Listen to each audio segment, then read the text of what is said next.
নমস্কার বন্ধুরা, শঙ্করী কিচেনে সকলকে স্বাগত। আজ পুজো স্পেশাল একটা পটলের রেসিপি আপনাদের সাথে শেয়ার করব, যেটা কিনা ভাত রুটি দুটোর সাথেই খেতে ভালো লাগবে। লুচি পরোটা হলে তো কোনো কথাই নেই। সম্পূর্ণ নিরামিষভাবে তৈরি, পেঁয়াজ রসুনের ব্যবহার নেই। চলুন শুরু করা যাক। এখানে আমি 9 পিস পটল নিয়েছি। সবার আগে পটলটাকে আমি দুটো সাইডে যে বোটা আছে সেই বোটাগুলো কেটে নিয়েছি। তারপর পটলের খোসা অল্প অল্প রেখে বাকিটা ছাড়িয়ে নিয়েছি। তারপর পটলের মাঝ বরাবর 2-3টে করে চিড়ে দিয়েছি, যাতে পটলটা রান্না করার সময় পটলের ভেতরে রস ঢোকে। এছাড়া আমি গোটা পটল নিয়েছি, যেহেতু গোটা পটল নেওয়া হয়েছে তাই ওইভাবে চিড়ে দিয়েছি। পটলের মধ্যে আমি সামান্য নুন আর হলুদ মাখিয়ে এটা 10-15 মিনিটের জন্য রেস্ট দেব। আর ততক্ষণে আপনাদের দেখিয়ে দেবো বাকি উপকরণ। আজকের রেসিপিটা দেখার পর আপনাদের যদি ভালো লাগে তাহলে অবশ্যই একটা লাইক, শেয়ার ও কমেন্ট করবেন। বেল আইকন সমেত আমার চ্যানেলটা সাবস্ক্রাইব করে আমার পাশে থাকবেন। বেল আইকনটা ক্লিক করা থাকলে আমার যে কোনো রেসিপি বা আমি যাই আপলোড করি না কেন সবার আগে নোটিফিকেশন আপনার কাছেই পৌঁছে যাবে। নুন হলুদ মাখানোর ফলে পটলটা মজে যাবে আর পটলের ভেতরেও নুন ঢুকবে। এইভাবে আমি কিছুক্ষণ রেস্ট দিয়ে দেবো। এবার আসছি মশলাপাতিতে।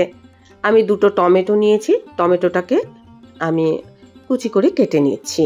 এর মধ্যে আমি 2টো কাঁচা লঙ্কা আর 1 ইঞ্চি আদা দিয়ে একটা পেস্ট তৈরি করব। পেস্ট করার সময় সামান্য নুন দিয়ে পেস্ট করব। এতে গ্রেভির টেক্সচার এবং স্বাদ দুটোই ভালো হবে। সব কিছু একসঙ্গে পেস্ট করা হয়ে গেছে। চলুন এবার রান্না পর্বে যাই। কড়াইয়ে আমি 2 থেকে 3 চা চামচ সর্ষের তেল দিয়েছি। সবার আগে আমি পটলটাকে ভেজে নেব। মিডিয়াম টু হাই ফ্লেমে পটলটাকে আমি ভাজবো। পটলের মধ্যে যতক্ষণ না লালচে একটা কালার আসবে ততক্ষণ পর্যন্ত পটলটাকে ভেজে নেব। পটলের পুরো খোসা আপনারা ছাড়াবেন না, একটু একটু খোসা রাখবেন, তাহলে পটলটা দেখতে এবং খেতে দুটোই ভালো লাগবে। পটলগুলো এখন দেখুন লাল লাল করে ভাজা হয়ে গেছে। এবার পটলগুলোকে আমি তেল থেকে তুলে অন্য পাত্রে নিয়ে নেব। পটল ভাজার পর যে তেলটা পড়ে থাকবে সেই তেলেতেই আমি রান্না করব। এখন দেখুন আমি তেল থেকে তুলে নেওয়ার পর যেই তেলটাই ছিল সেটাতেই রান্না করছি। একটা তেজপাতা ফোড়ন দিয়েছি, 1 চিমটি গোটা জিরে দিলাম। চুরবুর চুরবুর আওয়াজ বন্ধ হওয়ার পর আমি এর মধ্যে থেতো করা 2টো এলাচ আর দারচিনি ছোট্ট একটা টুকরো দিলাম। লঙ্কার গুঁড়ো দিলাম 1/2 চা চামচ আর হলুদ গুঁড়ো দিলাম 1/2 চা চামচ। গ্যাসের ফ্লেমটা এখন একদম কম করা রয়েছে, কম আছে। আমি এখন এগুলো নাড়াচাড়া করে নেব, এতে কালারটাও ভালো আসবে।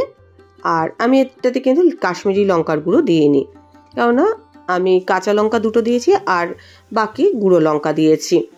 টমেটোর যে লাল কালার তাতেই কালার চলে আসবে। এবার ভালো করে আমি টমেটোর পেস্টটা দিয়ে কষিয়ে নেব। টমেটোর মধ্যে যাতে কাঁচা গন্ধ না থাকে সেই জন্য খুব ভালো করে কষিয়ে নিয়েছি। আমি যেহেতু রান্নায় খুব বেশি তেল ব্যবহার করিনি তাই এখানে তেল দেখা যাচ্ছে না। আপনারা রান্নায় একটু বেশি পরিমাণে তেল দিয়ে করতেই পারেন। এবার এক এক করে গুঁড়ো মশলা মেশাচ্ছি। 1 চা চামচ জিরের গুঁড়ো আর 1 চা চামচ ধনের গুঁড়ো দিয়ে দিলাম। সামান্য জল দিয়ে আমি এখন মশলাটাকে কষিয়ে নেব। টমেটোর কাঁচা গন্ধ চলে যাবে। এছাড়া এই যে জিরে ধনের যে গুঁড়োটা আমি ব্যবহার করেছি তাতেও কিছুটা গন্ধ কেটে যাবে। স্বাদ মতো নুন দিলাম আর স্বাদ মতো চিনি দিলাম। টমেটোটা আমি যখন পেস্ট করেছিলাম তার মধ্যে নুন দিয়ে আমি পেস্ট করেছিলাম, তাই এখন কম পরিমাণে আমি নুন অ্যাড করেছি। 2 চা চামচ কাজু বাদামের পেস্ট দিয়ে দিলাম, এতে রান্নার টেস্টটা খুব ভালো আসবে। ভালো করে কষিয়ে নিচ্ছি। পুজোর ষষ্ঠী কিংবা অষ্টমীতে আমরা অনেকেই নিরামিষ খাবার খাই, সেক্ষেত্রে এরকম একটা পটলের তরকারি আপনারা করে নিতে পারেন। মশলাটা খুব সুন্দরভাবে কষানো হয়ে গেছে। এবার আমি নারকেলের পেস্ট দিলাম 2 চা চামচ। এখানে নারকেলের পেস্টটা কিন্তু আমি কষাইনি, কাঁচাই দিয়েছি। কাঁচা দিলে এর টেস্টটা খুব ভালো হবে। ভালো করে মিশিয়ে নিলাম আর ফুটে ওঠা পর্যন্ত আমি অপেক্ষা করব। এখন দেখুন ফুটে উঠেছে। আমি এটা খুব বেশি ঝোল করব না, একটু গা মাখা মাখা করব, তাই ঝোলের পরিমাণ কম রেখেছি। ভেজে রাখা পটলটা দিয়ে দিলাম। পটল ভাজার যে তেলটা পড়েছিল সেই তেলটাও আমি এই তরকারির মধ্যে দিয়ে দেবো। এখন পটলটা মিডিয়াম টু লো ফ্লেমে ফুটিয়ে নেব। আর পটলের মধ্যে যাতে এই যে গ্রেভির জুসটা ঢোকে তার জন্য অপেক্ষা করব।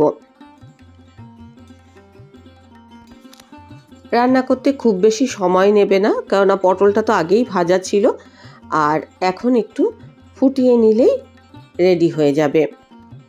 গরম মশলার গুঁড়ো দিলাম 1/4 চা চামচ, আর দিয়ে দিলাম ঘি 1 চা চামচ। ঘি গরম মশলা দিয়ে আপনারা একটু চাপা দিয়ে স্ট্যান্ডিং টাইম দেবেন 5 মিনিট মতো। তারপরে আপনারা পরিবেশন করুন, দেখবেন খেতে খুবই সুস্বাদু হবে।